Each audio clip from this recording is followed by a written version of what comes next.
Gap அதிகமா உள்ள ஹேரை எப்படி நம்ம பவுன்சியா பண்ணலாம், அதுக்கு என்னென்ன ப்ராடக்ட் யூஸ் பண்ணுறது, அது மட்டும் இல்லாம இந்த மாதிரி இருக்க ஹேருக்கு எந்த மாதிரி ஹேர் ஸ்டைல் போட்டா செட் ஆகும், பவுன்சியா தெரியும் அப்படின்னு பாக்கலாம். ஓகேவா? சோ ஃபர்ஸ்ட் இந்த மாதிரி டென்சிட்டி கம்மியா இருந்தா இந்த இடத்துல வந்து நம்ம அதிகமா ஃபர்ஸ்ட் இந்த பவுடர் யூஸ் பண்ணுவோம். இது வந்து வால்யூம் பவுடர். ஓகேவா? சோ இந்த வால்யூம் பவுடர் வந்து ஹேர் வந்து பவுன்சியா காட்டும். அதுக்கடுத்தது இது வந்து இந்த பவுடர் வந்து பவுடர்லாம் யூஸ் பண்ணி எப்படி இருக்கும், இன்னொரு சைடு யூஸ் பண்ணாம இருந்தா வால்யூம் எப்படி இருக்குன்னு பார்க்க போறோம். ஓகேவா? சோ ஃபர்ஸ்ட் வந்து இது 2 பார்ட்டிஷனா பிரிச்சுட்டேன்.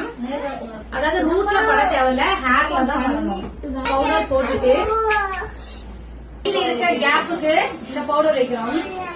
நம்ம அந்த பவுடர் வைக்க முடியாது, கேப் இருந்துச்சு, ஃபுல் ஆயிடுச்சு பாத்தீங்களா? ஃபுல்லாவே கவர் பண்ணிட்டோம். உள்ள பவுடர் போட்டோம், அப்புறம் பிளாக் பவுடர் போட்டோம். மெயினா இந்த லேயர் வந்து ஃபுல்லாவே கவர் பண்ணிட்டோம். ஓகேவா? இப்ப இந்த சைடு பார்ட்டிஷன் வந்து கவர் பண்ணல, உள்ள கேப் தெரியும், பவுன்ஸே இருக்காது. ஓகேவா? சேம் இதே மாதிரி பவுடர் போட்டு செட் பண்ணிட்டு எல்லாம் பண்ணா இந்த ஹேர் ஸ்டைல் பவுன்ஸியா இருக்கும். ஓகேவா? அதே